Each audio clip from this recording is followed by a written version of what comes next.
We were here somewhere here. I think this is also a good starting point. I'll just read these couple of paragraphs again. And yeah, I think most of you are already familiar with how we do these sessions.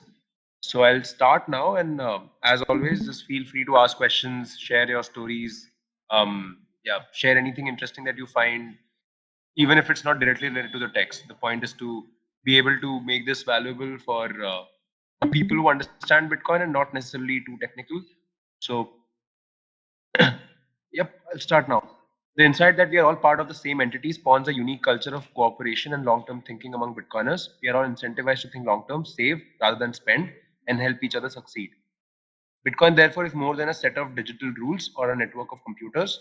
It embodies a collective human agreement leading to a convergence of individual wills. It beacons peace in our complex world, illuminating a path toward cooperation and truth beyond the constraints of the fiat monetary paradigm.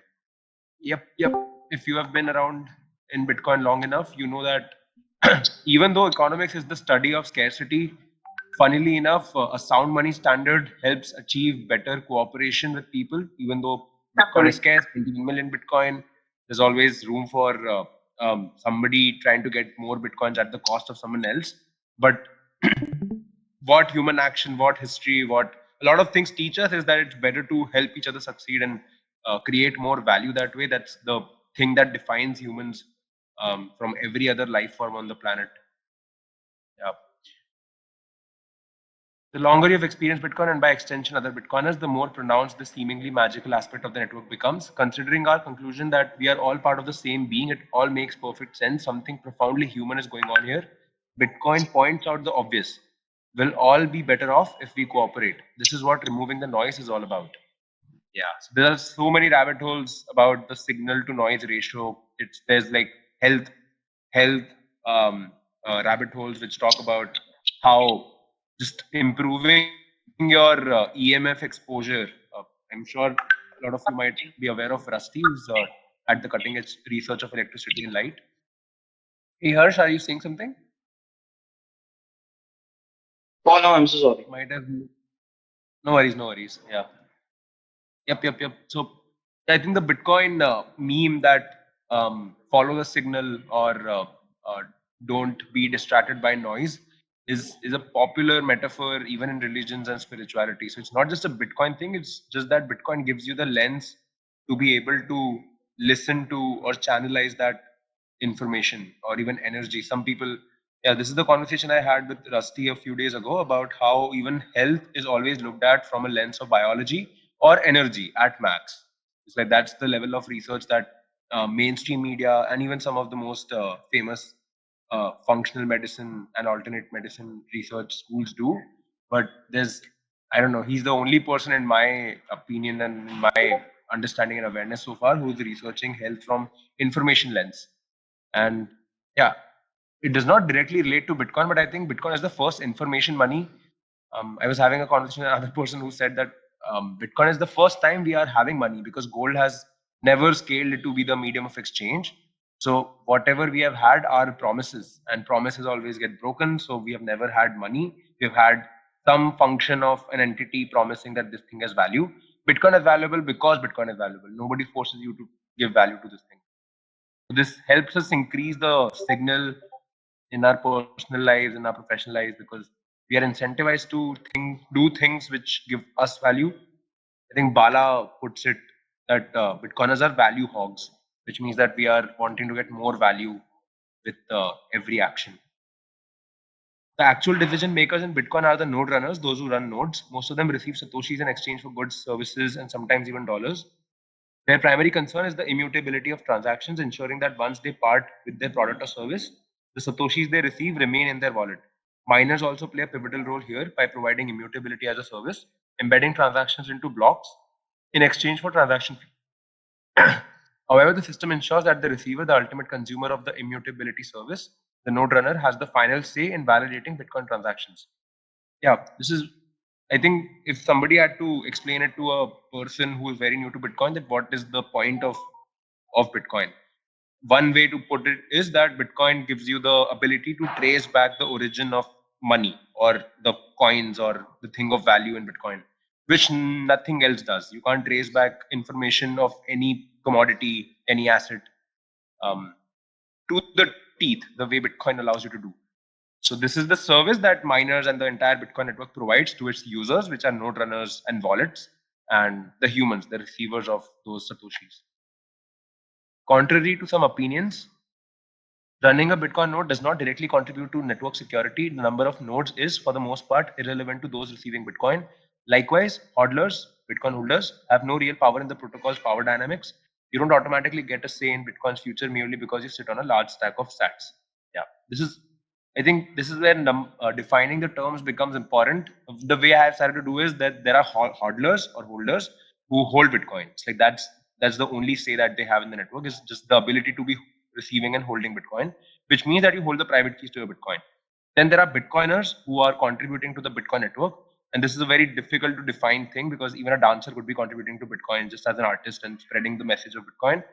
And then there are node runners who run the nodes and validate the rules of the network. And then there are Bitcoin developers who actively help shape the protocol's development, which I can't have an authoritative say over because I'm not a working developer on Bitcoin. But I think this is where the cutting edge of Bitcoin protocol is, because these are the people who are defining what Bitcoin essentially means. So nobody else gets to tell you that Bitcoin is this or that because Bitcoin is code, and there are people working on free and open source Bitcoin software, the primary of which is Bitcoin Core, have the perhaps the biggest say over how Bitcoin should evolve, how Bitcoin um, has evolved in past, and what precedents that has set for future. And yeah, such I conversations and just hope to interrupt sharing my 2 cents. I don't agree with that. That might be your opinion. I respect that, but I don't agree with that. People working on a specific software do not have any special status that their view or their opinion will be given more precedence. People who run Bitcoin Core nodes made Bitcoin Core what it is. right. Yep. Any software for that matter. You can replace Bitcoin Core with any software. It's the Datum software, it's the Stratum software, it's any software. Just because a software is widely adopted, it doesn't mean that its maintainers or its developers decide in what direction Bitcoin will go. It's always the users, it's always the community, it's always the node runners. So it's I personally don't agree with that the Bitcoin Core developers or any developers of any important influential software. Yes, the work that they're doing or anybody else is doing, if they're working on a very important software, then that is great and they deserve respect for that. But their opinion is as important as mine. Right. Right. Yeah, I think I agree as well. That I think the only way that I can summarize it is that developers are not over consensus, and consensus can't be a technical word because whoever is valuing Bitcoin and say that they are Bitcoiner or part of the Bitcoin network um, are essentially part of consensus because they are giving this thing value. And yeah, there are multiple ways to yeah measure that. But yeah, this is the interesting question of consensus to me, that how Bitcoin achieves decentralized consensus, which is a bigger subject than just computer science. Yeah, thanks Faisal for sharing your opinions and insights. Continue reading. At the time of writing, MicroStrategy Incorporated holds about 1% of the total supply of Bitcoin, which has changed now to 2% in less than, I think this book was released less than 6 or 8 months ago. Total supply of Bitcoin that will ever exist. The only way for the corporation to leverage this stack size advantage over time is to spend them spreading wealth across the network. Yeah, only way to earn Bitcoin is by providing a valuable service. The other way to earn Bitcoin is by block subsidy, by mining Bitcoin. But yeah, we know that that also has become a industry-wide, cutting-edge industry in and of itself. So Bitcoin mining is not just people having access to cheap energy. There, you need to be innovative. You need to know the market. You need to be at the top of your game. So everyone is providing a service. Whoever has ever earned even a single sat. Bitcoin is unique in that the receiving party in a Bitcoin transaction decides what constitutes valid satoshis to them, akin to a retailer validating the authenticity of cash. Right. This dynamic is evident in cases where variations such as many forked versions of the Bitcoin code are involved. If a receiver does not recognize a transaction as valid, the transaction falls through. Yep. So yeah, there's like the Bitcoin Cash community is actually pretty active from what I've been hearing, but I've never been participant of it. And yeah, it's community of people coming together, and whatever they decide is valuable to that community. So there is no the Bitcoin, there is Bitcoin, and yeah, the current Bitcoin network that I personally have chosen to contribute to and be part of has the biggest hash rate, has community of developers who understand the principle of separation of state and money, and that's how I define Bitcoin. Hey Bala, thanks for joining.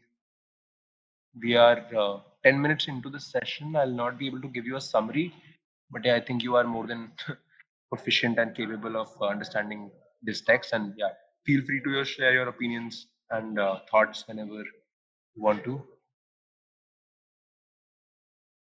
Bitcoin operates as a market for immutable transactions.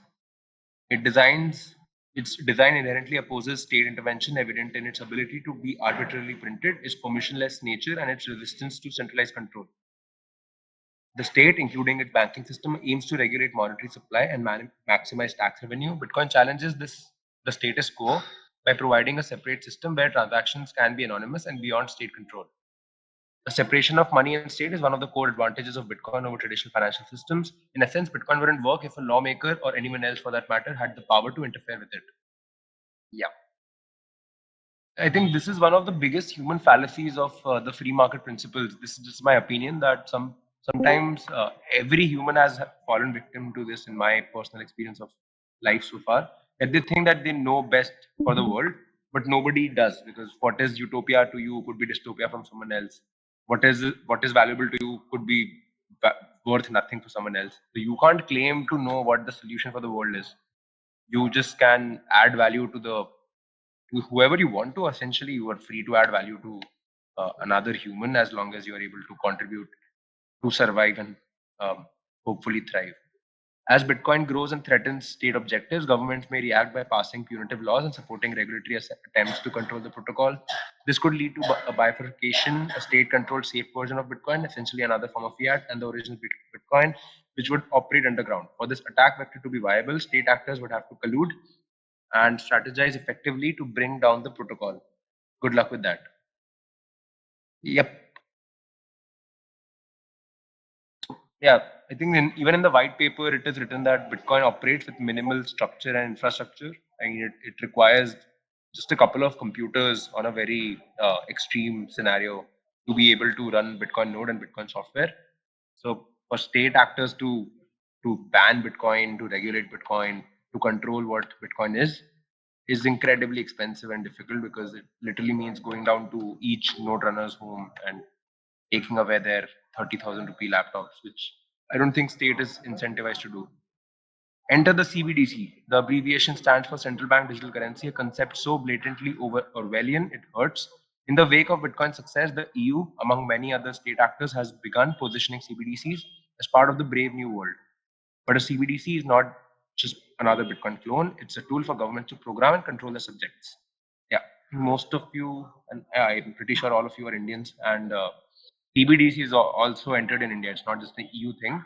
And a lot of people criticize India and Bitcoin adoption in India, but it's stupid because even the EU and the Europe is so far behind that it's ridiculous at this point. As they say that it's so blatantly Orwellian, it's in the fucking name CBDC, Central Bank Digital Currency, that they don't even pretend that this is something else. They say that they are going to manage the entire monetary system for the world, for that jurisdiction at least. In EU, it's the digital euro. In India, it's digital rupee.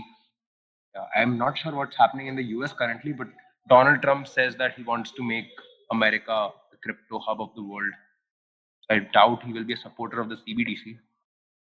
Yeah, but it's almost a joke to me. It's something I don't take too seriously, because they even attempting to do this, and if enough people don't step up against it, or I mean somehow this takes over the world, then humanity deserves it, in my opinion. That clearly we were not able to see the problem with it, and if we were not, then we deserve it. In our current fiat system, you reveal sensitive information about your whereabouts and spending patterns whenever you swipe your debit card. A CBDC economy would introduce an extreme form of surveillance akin to a China style social credit score system, with a level of scrutiny that would remove your humanity and turn you into a mere pawn on someone else's chessboard, ready to be sacrificed at any moment. The concept of programmable people emerges, where everyone's financial behavior can be completely controlled and manipulated. Transactions could be approved or denied based on compliance with predefined criteria. effectively programming your actions and decisions, stripping away any remnants of personal autonomy. You would essentially become a tool for enforcing powerful external agendas. And the only reason I have any smirk right now is not to belittle this idea or the possibility of this becoming a reality, which very much is there. But I think I read it somewhere that even in China, it's like the worst dystopian story that all of us have heard from our childhoods. Even in China, they actually never physically harm you. They just cut you off from the banking system, and they actively reduce your social credit score by publicizing that information. Hey, this person's clearly not a good citizen. We're going to reduce his social credit score. And I watched this video somewhere. This might be misinformation, but this is from what I watched in that video. Somebody commented there that I wish that if I was ever part of such jurisdiction, such a polity, such a country, I would actually hang out with those people. That where are those people? I want to see who have pissed off the government. These are very dangerous and complex conversations that yeah, require a lot of people to have their own personal stake in understanding how this evolves. But yeah, I mean, India currently is a place where dystopia takes its own shapes. It's not some place where government can have complete top-down control tomorrow, but it's a place where enough people are not aware. Clearly, enough people do not understand the possibilities, the dangers of top-down control, CBDCs, um, attacks against Bitcoin. I'm honestly not too concerned about attacks against Bitcoin or even Bitcoiners in terms of regulatory attacks. What I'm more concerned about is not enough people understanding it so that they make Bitcoiners the villain, which could manifest in so many ways, which already is manifesting in so many ways. Most people think Bitcoiners are scammers, if nothing else. Some people think they are criminals, and some people think that they are just speculators or gamblers or yeah, just Wall Street boys. The advent of CBDC is looming. Bitcoin faces more and more restrictions and even criminalization. Fortunately, Bitcoin is designed to become more decentralized over time. As it grows, its architecture spreads risk across a greater number of participants, leading to a resilient network that thrives despite government attacks. Still, it's essential that as many participants as possible do their homework and start acting in Bitcoin's best interest. If you're a merchant, run your own node. If you're a small miner, don't connect to a pool that isn't transparent about its policies. This is a powerful passage because I think one metaphor. Yeah, hey Bala. Yeah. What do you think are the implications of strategic Bitcoin reserve in the Uh, US? yeah, did you ask what are the implications for strategic Bitcoin reserve? What are the implications of? Yeah, yeah. I mean, I have been having more and more conversations with people about this, so I think it is inevitable. I think Japan recently announced that they are also creating a strategic Bitcoin reserve for Japan. I think the news has come for Russia as well. I know that Russia is No, no. becoming Bitcoin friendly. I'm trying to I'm trying to understand like what happens. Uh, will it take more of a? Will it become a CBDC kind of thing? Right, right, right. I think in the long term, I imagine governments to be having a strategic Bitcoin reserve because that's the only way that they can earn revenue, preserve their sovereignty, pay for border protection, armies, military, etc. In the shorter run, I'm not too sure because clearly we are seeing that governments trust in governments is deteriorating. So yeah, I think it will be CBDC fashion, at least in its positioning. That I don't know. I honestly don't have a very insightful opinion on this, but I imagine Indian governments and whoever is not Bitcoin friendly to have a negative stand on it. Even if they do come up with strategic Bitcoin reserve, they will villainize sovereign use of Bitcoin. They will say that money laundering is a problem. And yeah, this is my personal opinion. Understanding India and the What if stakeholders. what if it's both? Like this strategic Bitcoin reserve on top that banks have, central banks have, and then CBDC is what they put on their people. Like what if that happens? Mhm. No, like they might they can do that, but my worry or my apprehension is like uh, there were some texts of some executive order that the advocacy groups are pushing for Trump to sign. So the wordings are all like if defining or it's not that Bitcoin cares, but the definition or wording is made in such a way that whatever is whoever does what, like whoever tries to do something, like you want to do a soft fork or something, then it immediately becomes a matter of national security. Right. Right.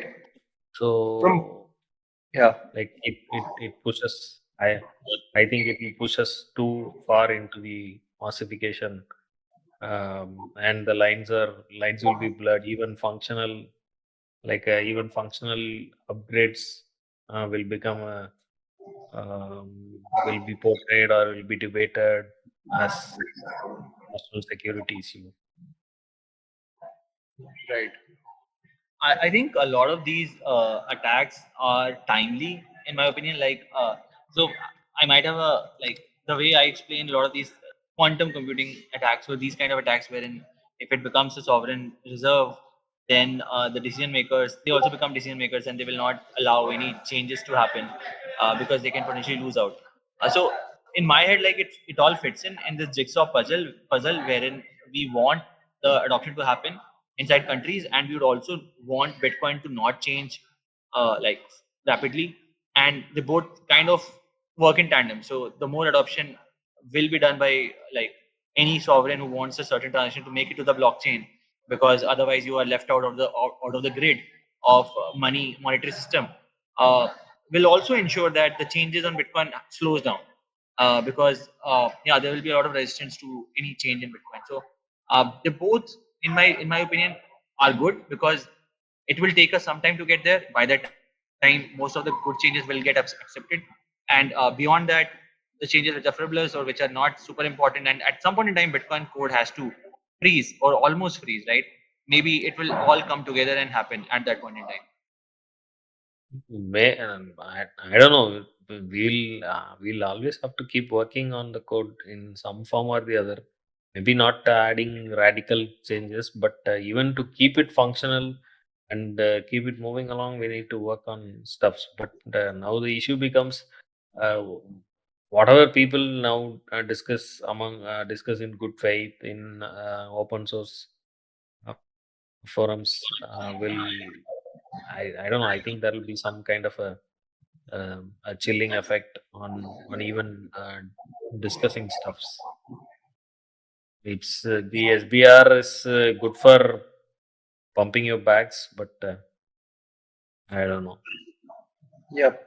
I think I have more of a question than insight on this. That it's if that is a possibility, then the open source community will need to at least step up for the threat, right? So that they understand this conversation better, essentially, to be able to communicate this to a larger audience, and also develop mechanisms where incentives are not the incentives are still aligned, essentially, that Bitcoin still is censorship resistant and not in control of whoever is able to influence through strategic Bitcoin reserve. I think just having pockets like El Salvador, Suriname with Maya running for president there, and yeah, Plan B network in Lugano, and yeah, even Bitshala, for example. So, how do you think open source communities can communicate this need for um, Bitcoin evolution to still remain decentralized, open source, and in the same spirit that Bitcoin needs to be, which I think people understand here? The way I define it is that Bitcoin still remains censorship resistant and permissionless. Yeah, but it, it, that those are all arguments that are, those are all very good arguments. But in practice, whatever happens, like whatever US does has a disproportionate influence on activities or people's perception throughout the Yeah. world, and they have shown already they have shown that they um, like they will step out, even out of written laws. They are ready to expand laws by not by legislation but by enforcement action. So that Right. was evident with the samurai case, and Right. it only it, like the the bureaucracy is a completely different animal, and it seems to be different from the elected politicians. So the voice of the elected politicians are not necessarily going to percolate down to their administration. To the Trump administration. Yeah, even if the Trump administration is good faith, which I don't means I don't know if they are too much into the nuances of all these things. Uh, Even if they are, there is no guarantee that the bureaucracy or the deep state uh, gets along with them or tags along with them. Right, right, right. And just a follow-up question on that, I'm sure all of you must have seen that meme where somebody says, "Hey, I voted you out of power. I am sovereign now." And then there's the bureaucracy class standing behind him with a bigger bat, and then there's the entrenched banking establishment, which is even bigger and bigger and more evil and dangerous. So I just want to understand. I think the best way to summarize my Bitcoin education so far is that follow the money or follow the incentive. So banking establishment clearly has the biggest power over allocation of resources in the economy. So they can disproportionately influence Bitcoin development and Bitcoin narrative as well. It's like they clearly have Michael Saylor also by the throat, right? Because Michael Saylor openly came out and said that crypto anarchists are crazy for thinking that we need Bitcoin to be censorship resistant or something on the lines. I'm not Uh, quoting him to the word, but clearly they have Michael Saylor by the throat as well. So um, yeah, just understanding the incentive of banking establishment, which is pretty obvious that they have the printing press. But how do we put up a fight against it? Is open source community is doing things transparently and sharing knowledge and working on open source code. Yeah, yeah, yeah. There is no other way, and people will have to come a full circle and then realize the value of Bitcoin by maybe probably by living through some kind of a chaos. yeah. Are you following Samson Mao and Jan 3's work closely by any chance? I mean, even on Twitter, I haven't actually. I've heard good things about him, but I've not been following it. I don't follow him, but he's largely uh, भाई तूने भी तो हटाई हुई तो ये हो रही Yeah, so I do follow him, and he's basically playing kind of a He's playing. Hi Keshav, I missed that. The last sentence. Am I audible now? Yes, yes. Yeah. So I do follow him on Twitter, and from what I can understand, is he's trying to play a role where he's kind of guiding countries. Right, For example, he did with El Salvador, right, on right, how they can establish or how they can use their natural resources to right, sort of mine Bitcoin. And obviously, Adam Back is a OG, so he always right, Samsung Mao, I think, talks to Adam Back for advice. That's what I think. right. That's But what yeah, yeah, that's what the public perception is for sure. Yeah, and from whatever anecdotal experiences I've heard about Samsung now and even Adam Back, is that they are aligned in the best interest of Bitcoin being censorship resistant and permissionless. But I think this is and yeah, this is a complex question. Of course, this will require a lot of stakeholders to I understand the think problem. Yeah, nation state adoption came in too fast, and right. we are not we are not prepared for But it. we need to act faster, Bala. That's the only way, right? It's like game theory, right? We clearly need to act faster because if there is an enemy, the enemy is also acting fast. This was not supposed to happen like for another 10-15 years. No, but you can't. We can't say that. That can't be the argument, right? Because it's like saying, why did Bitcoin get adopted by the free market so fast? Yeah, correct. Yeah, I think we need to set up a call with Modi ji. This is the only way to do this. Like Bitcoin community who understand what Bitcoin is principally. And I actually, and this is like where to the point where I'm open to getting ridiculed for this.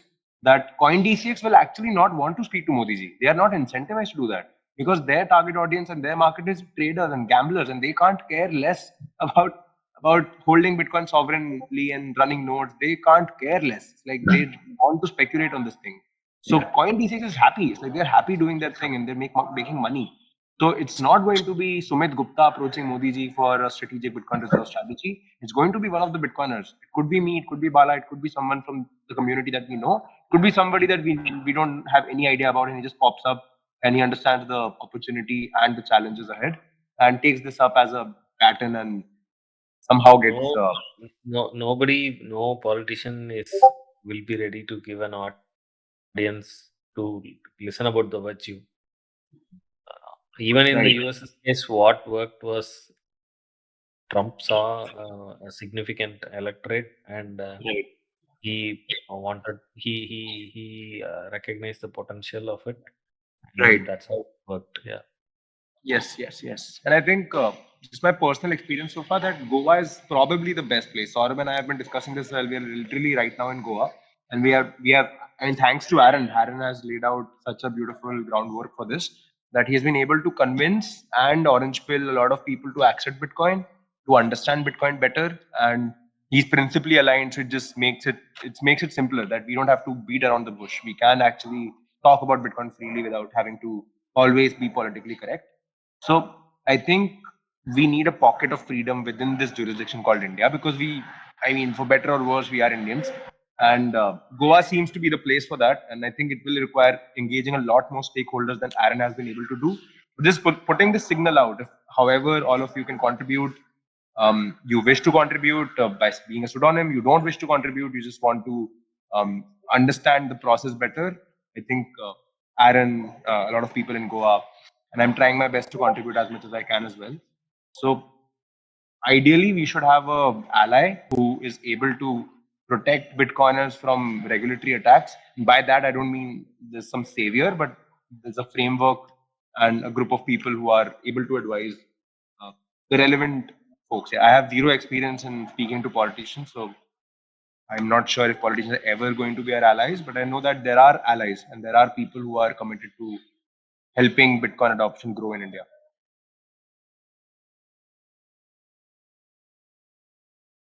Yep. Yeah, thank you, Bala, for sharing your insights. I'll continue reading. Yeah, just quick point on this book. I've actually enjoyed reading this book a lot. I hope whoever has participated, and even if you participate async, you don't need to sit through all of the sessions. Even if you participate, you should be able to derive some value out of it because Knut has written this book as a very opinionated piece, and it's opinionated for a good reason. For a lot of the opinions, I do not agree with them, and for a lot of them, I do. And I think the only way to come to consensus is to voice your opinions out and figure out where you are. As long as you're respectful, everybody likes that approach, I believe. Continue reading. The importance of individual responsibility in Bitcoin cannot be stressed enough, and this applies regardless of your tier of technical expertise. Tech savvy or not, the choice is yours. No spoon fed compliance here. Only you can decide to bite the hand that fork feeds you. Mark your territory and heed the Beastie Boys battle cry. You've got to fight for your right to party. Yeah, yeah, pretty powerful, pretty powerful. Yeah, you have a right to party, but you have to fight for that. And yeah, the right to party is to live life according to your own rules. The flip side of the freedom coin is always responsibility, which is why security and convenience are mutually exclusive. For Bitcoin safekeeping, this is absolutely true. Technically speaking, you, the user, are fully responsible for ensuring that your Satoshis are actually yours, that the hardware you buy and the software you choose to run aren't corrupt, and that your computer isn't infected by viruses or malware. But the trade offs between security and convenience aren't exclusive to the digital realm. Far from it. Yeah. I think, yeah, even if you know Bitcoin 101, you know that there is no authority to give value to Bitcoin. And similarly, there is no authority to protect you from thieves who take your Bitcoin away. So it's your responsibility to hold Bitcoin safely. But yeah, the final statement of this paragraph is that it's not just true for the digital realm, it's true otherwise as well. I think this is what the argument is. One could even argue that the fiat monetary paradigm took hold because most people opted for convenience over security. Again, the urge for there to be a free lunch rears its ugly head as the root of all evil. Benjamin Franklin advised those they who can give up the essential liberty to obtain little temporary safety deserve neither liberty nor safety. One of my favorite computer games, Civilization 4, paraphrased this mantra. Any society that would give up a little liberty to gain a little security will deserve neither and lose both, which for the modern reader is an even better way of putting it. It is important to remember that nation states are not the only ones forced to make these trade offs. Each individual faces the trade offs between liberty and safety. The convenient illusion of security is the more common choice, of course. If it wasn't, there would be no nation states. Once again, this is hill to die on picking. Is the jurisdiction you happen to be born in into lawful enough for you to make the conscious decision to obey its laws? I'll actually take a pause here, and I think yeah, I would genuinely recommend everybody to read this book on their own as well. My attempt is that you shouldn't need to do that. My attempt is to communicate these ideas where this 1 hour does the work for you. But just this paragraph, I think, is it's incredibly important because we have been discussing the same theme through this entire session. And yeah, I think Bitcoin is jungle, right? I think this is the way to put it. That I was recently in Kodaikanal in the middle of a forest, and I realized that all our human senses are at their natural synchronicity when you are in a forest. So you naturally know that there are no snakes here because if they were, they will make it clear that don't pass through this. And I have viscerally felt it. So I know that nature does communicate. You can't just say that, hey, because there is danger out there, we need to protect entire species. You can protect your family. That's your decision between you and your family. But nobody gets the claim to say, hey, because you can get scammed, so we need to regulate exchanges. Because that's what the current regulatory environment around Bitcoin exchanges is. So, so yeah, I think I would recommend again just reading, and not just this book, just the ideas of liberty, because I haven't read the Mises article on there is no middle road, but it talks about how either we submit to socialism or we fight for liberty. There is no middle road. There is no road where we say that, hey, we want some liberty and some socialism is okay. Because there is no free lunch. Everybody pays for every lunch. Somebody has to pay. The convenient illusion of security is the more common choice, of course. If it wasn't, there would be no nation states. Once again, this is hill to die on picking. Is the jurisdiction you happen to be born into lawful enough for you to make the conscious decision to obey its laws? Or is rebellion on the table? No one but you can make these choices. Are you a criminal? Are you standing up to the Nazis? Only you can know. Yep. So yeah, is the jurisdiction you happen to be born in into lawful enough for you to make the conscious decision to obey its laws, or is rebellion on the table? Yep. I think rebellion, from a very first principles thinking and definition, means standing up to what your rules are. And yeah, if you are not a violent individual, you have every right to stand up to your own rules. And if that is not allowed for you, then there is a problem in your jurisdiction. Yeah. I don't want to go into the details of the jurisdiction that I am born into, but I know that all of us understand the problems of that jurisdiction. And yeah, rebellion is not on the table because there are victimless crimes in not just our jurisdiction, but a lot of the jurisdictions. So it's a long battle. I have a late friend who used to work for the Swedish Economic Crime Authority. I once asked them what percentage of the Swedish population would be categorized as economic criminals if they got caught. I wondered because Swedish economic law is complicated, and I suspected many of my fellow Swedes were committing felonies they weren't even aware of. Swedes are obligated to report virtually everything they do with their money, and proving their innocence falls on them. In Sweden, you're not innocent until proven guilty, but guilty until able to convince a jury that you're not. My friend paused for a moment and then answered, everyone. Every Swedish soul is guilty of at least one economic crime. I think that's true not just for Sweden. It's not like Sweden is a particularly extreme jurisdiction. In some US states, judges own prisons and are paid for each new inmate they incarcerate, giving them an incentive to condemn as many suspects as they can.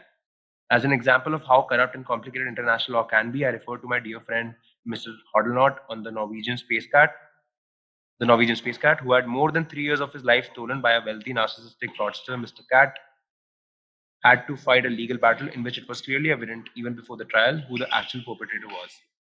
Yeah. I only recently, I mean, when I started entering Bitcoin ecosystem, this was the rage and this was the news that Hodlnaut versus Craig Wright. And Hodlnaut, I believe, made a meme on Craig Wright. And that was the reason for the defamation lawsuit that Craig Wright filed. And yeah, I mean, I'm not sure which court ruling ruled Craig Wright to not be Satoshi Nakamoto, but people like Hodlnaut and Peter McCormack were involved in expensive lawsuits, which yeah happened for no good reason because they were not even economic criminals; they were free speech criminals because they made a meme, and apparently that could be illegal. As we have already explored, equality of outcome is a fallacy and one of the worst hills to die on since it can only be achieved by wing clipping and impoverishing everyone to the maximum extent possible. I'll read this again. As we have already explored, the equality of outcome is a fallacy and one of the worst hills to die on since it can only be achieved by wing clipping and impoverishing everyone to the maximum extent possible.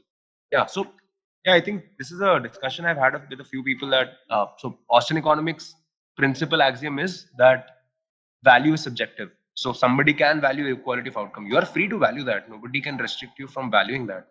But to achieve that, you necessarily need to wing clip, which means that you disreward meritocracy or you punish meritocracy because you're impoverishing some people at the cost of other people. And you can't make a donkey a horse, and but you can kill a horse. So this is like the approach that socialist policies attempt to do. What is more challenging to see, even for people on the right side of any political aisle, is that equality of opportunity is an equally vile goal to strive for, since equally abhorrent measures would have to be instituted to achieve it. For the mirage of equality of opportunity to materialize, a nightmarish vision must unfold. Every newborn would have to be ripped off of its mother's arms at birth by the state and condemned to poverty at birth.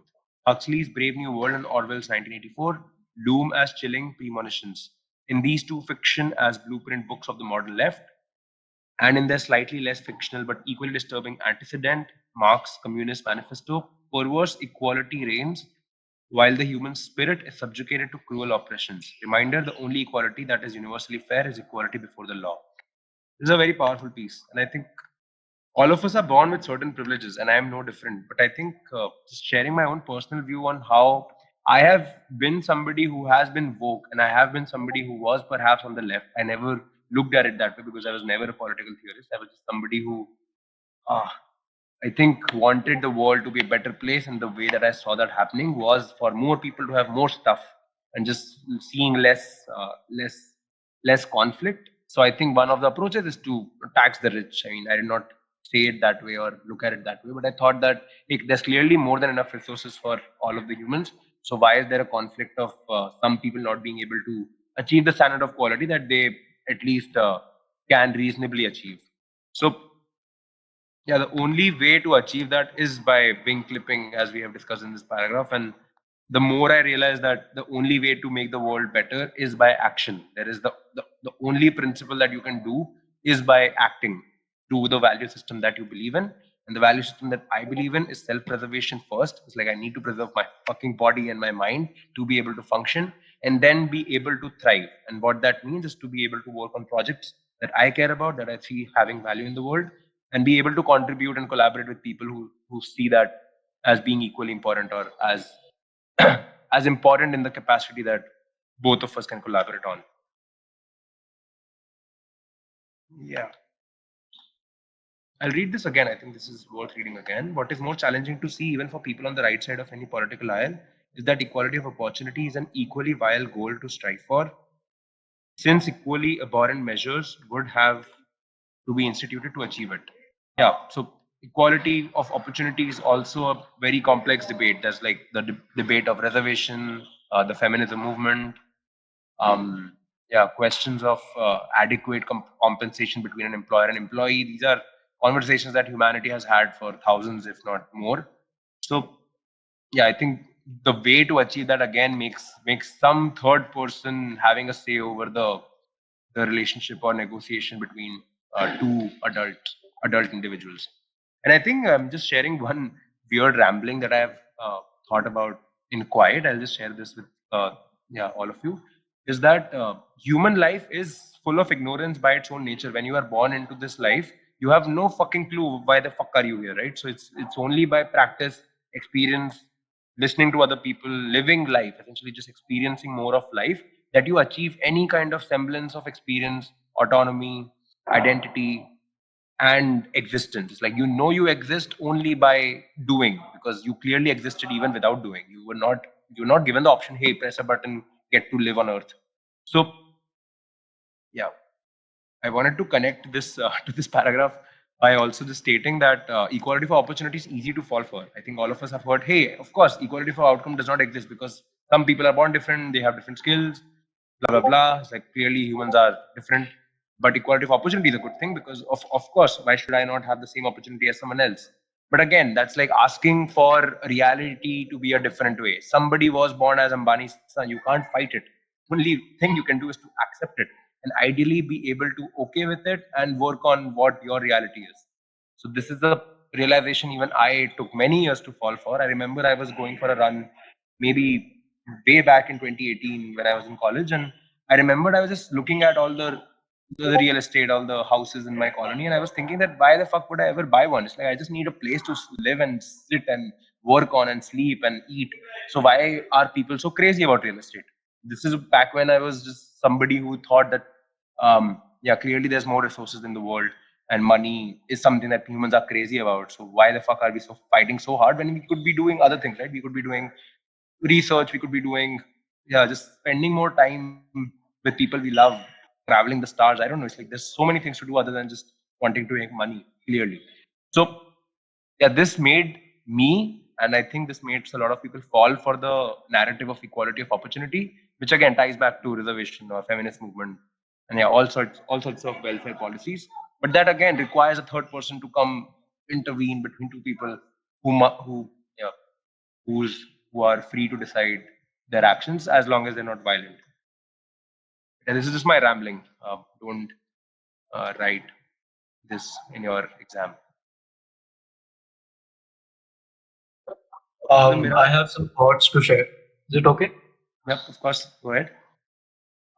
If you look at like the leftists, a lot of time they come from a place of uh, doing good, but what it involves is like giving party to this, giving power to this third party or the state to make that goodness happen. Yeah. The thing is, Bitcoin has a very noble goal at its heart. Okay. When you talk about like, if we are able to like successfully do with Bitcoin what we want to do, right? We would essentially take away power from the elites. Okay. Yeah. At least from the financial elite.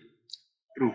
If we are able to do that, that in itself is a very pro workers thing, right? Which is what the classical left was built on. So if you think that way, Bitcoin is a very leftist movement which has a very anti-left taste, right? Like it really makes you think. It's like the whole horseshoe theory, right? Right. Everyone is meeting at the same place. So I think, yeah, I mean, feel free to, of course, go on with your insights. I think from what I have, I've not delved too deep into this, but from what I've heard about the story of the origins of left and right, is that the right wanted to preserve the cultural values of that. Um, I'm not sure if it was in the Britain, but of that jurisdiction, and the left wanted to be progressive. So the original Yes. point of conflict was progressive versus conservatives, and progressive wanted just more uh, rights. Essentially, I should be free to be gay. So this was, I don't know, this was one of the original contentions of the left versus right. Like, of course you're free to be gay. It's like, at least I wouldn't ever care. It's like, what you do in your bedroom is your problem. So I think the current left has become more interventionist just by the nature of blaming it on the right, that these people are harming us. I don't know. I mean, this is my current understanding of the left and right's evolution. Yeah. It actually like flows leftwards because the default setting on humanity during peace times is progress. Okay, that's our default setting during the peacetime. During wartime, we come back to self-preservation. But it's the last 100 years have been one of peace, right? So that is why. So what the originally it was basically like you had feudal societies. Societies used to really be very bad to the plebs, the serfs, right? Right. And that is what the left became like a public people's movement. Okay, and eventually, if you like, it's a very interesting thing. So, democracy is a good word, but populism is a bad word. Democracy is a good word, but Populism is a bad word, right. right? But essentially, in practice, they are both the same thing. Right. Yes. So somewhere it changed. Somewhere something happened that it changed, and this is basically the whole passage of time. As time went through, we all know like human needs never end. You are able to achieve one goal. You are able to like have unions. You have secured more rights for the workers. Now you have to move somewhere else, right? Right. You can never stop in the endeavor of like this whole like goodness and reaching that maxima of morality per se. Right. Makes sense. And I think this is a tangential point, but I'll just share this because I'm having this thought in my head that this is why personally stress on the importance of local communities, because I think, as the free market discussion that I think I was sharing earlier, is that you can't shape the entire world. It's like you attempting to do that is trying to be Genghis Khan. It's like you're saying that, hey, I will populate the entire planet, I will have kids everywhere so that I can actually have meaningful influence on the entire world. What you can Yeah. do is influence and help and build together in your local communities, which starts with your families, which starts with your parents, your spouse, your children, Which and is then how we extends used to to which is how we used to work exactly. which is the natural state of being, right? I can't be friends with Exactly. everybody. I can be friends with people I Yeah. spend time with. I can actually help them out. I can see where they are. I can see what their needs are. This is the only way to make meaningful difference, because it's like charity begins at home. If you can't meaningfully influence your own family's life, you can't meaningfully influence your own life, and then by extension, your friends, your local community, your religious community, your workspace, your cultural orientation, and so on and so forth. I mean, it extends to the entire world. I think all humans are capable of doing so much for the world. Um, yeah, in Yeah. so many ways. Yeah.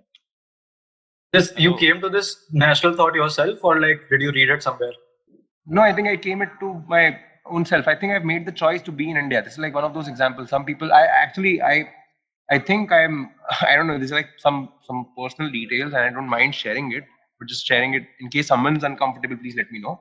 But I personally don't mind if I'm not able to take out a fiat loan. So I like, this is my choice. I have chosen to be a Bitcoiner. If the cost of that is that the banks will deny me giving a loan because it's my career choice, because I earn in sats, because I hold Bitcoin, it's like that's the fucking choice that I make. If I get denied a visa, that's the fucking choice I make. It's like I will suffer the consequences of the actions that I have chosen. I take complete personal responsibility of that. I will attempt to fight for my freedoms as much as possible, because that's the point of life. So that gives me meaning and that gives beauty to expression of being alive. But I wouldn't ever blame the government. I would fight for it. Like I would say that, hey, I'm not doing anything wrong. I am being transparent. I'm not holding a gun. I'm not trying to kill anyone. So why are you telling me that I'm a dangerous person, right? It's like, please come to my home. Please check my Bitcoin node. Please check my Bitcoin transactions. Please know how much Bitcoin I own. Please, I will follow the law of the land by reporting taxation. Please tell me, how am I dangerous? It's like, this is a question I want to genuinely understand with tax authorities, with local policemen, with Narendra Modi. It's like, how am I dangerous? If you can prove that I'm dangerous, then please, by all means, put me behind the bars because I'm a danger to society. If I am not, please leave me alone. Yeah. Yeah, but of course, these are more difficult conversations. Some of us have the privilege of being able to express ideas more freely than, say, somebody compared in Syria. So he might not be able to do that, he or she or whoever. Yeah, but I think, yeah, I do Hello. stress. Yes. Hi, hello, Y- Godul. Yeah, so you guys were brought up two spectrum, right? Leftist and rightist, which I honestly don't know about which one's which, but I have two like say hypotheses about it, right? I don't believe in like having one absolute opinion on one thing.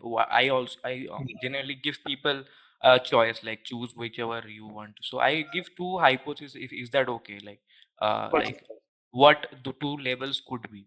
Yeah. So first one is like I think people generally rely on I mean live with both the opposites.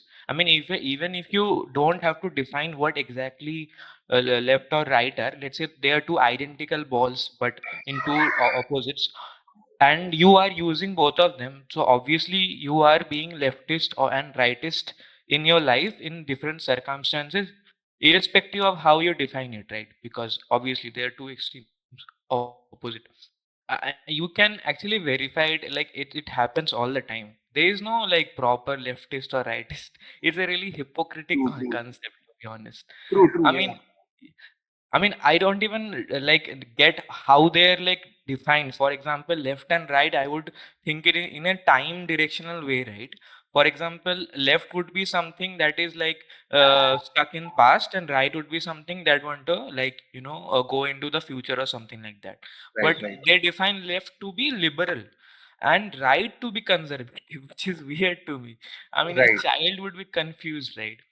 Right, Yeah. right. Yeah, totally. Yeah, totally. I think this is my confusion as well. Yeah, this is, I am And not a the political theorist. second hypothesis is about what I think is a better way to understand what it ends up happening. What leftists and rightists end up happening is that rightists are people, let's say society or as a group of people or a whole civilization. They take it as a group.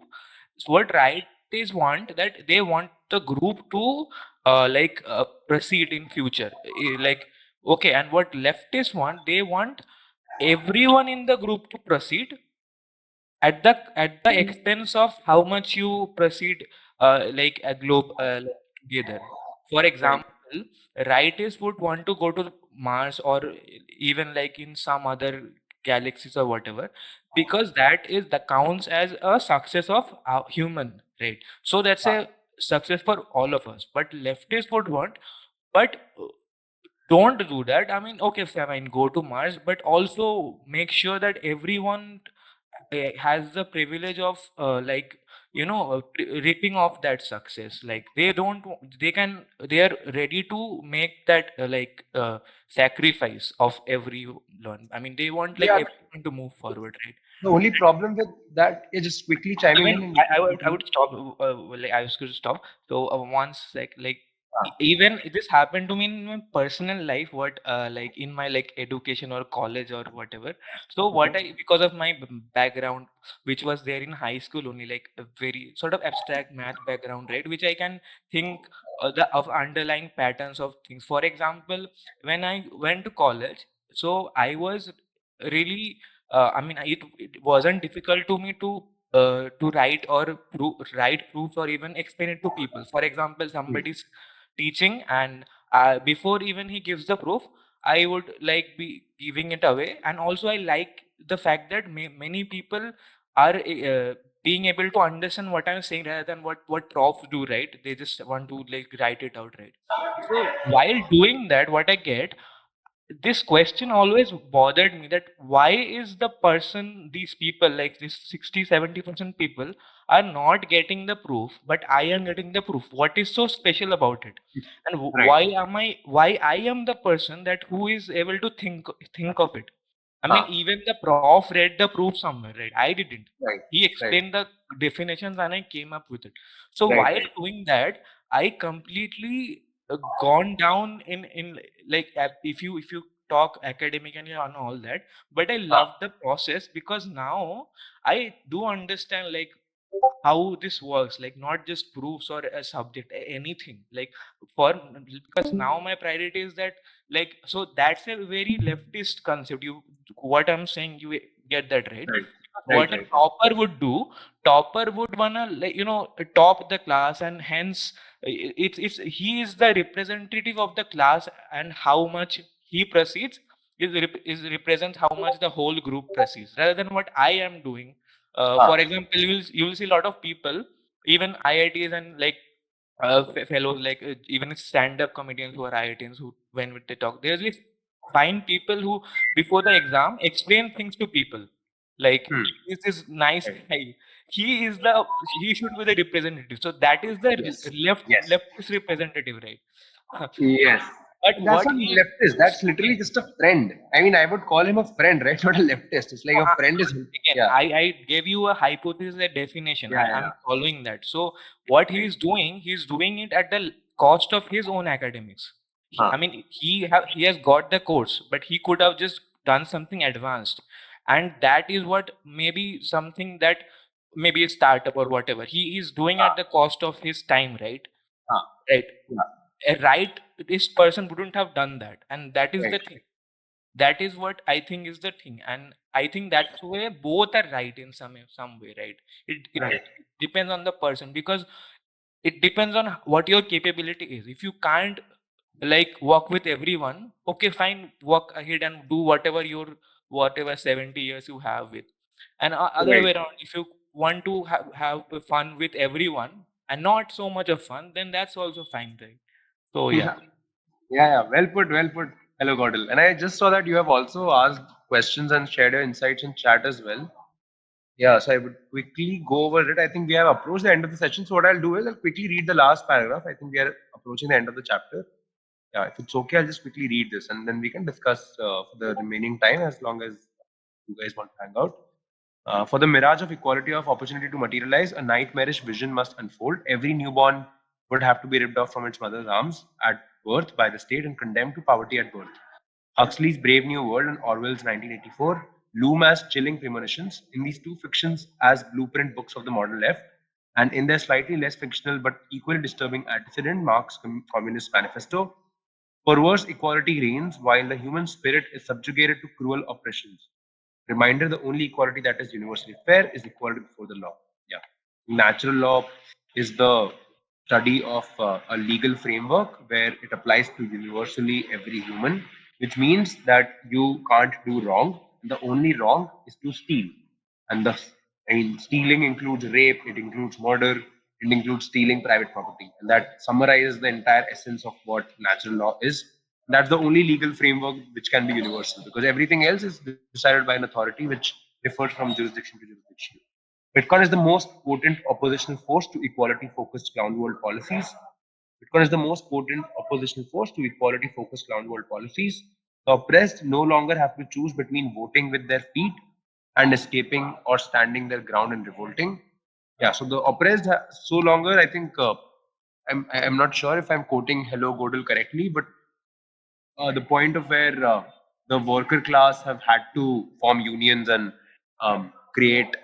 I mean, this is me quoting now. This is not Hello Godel, but creating voting blocks and creating groups of people who oppose the elite is the oppressed class, and they always have had option to either leave the whatever workplace or jurisdiction that they're part of, or stand their ground and revolt. It's like if the worker class do not have property rights, these are the only two options you have.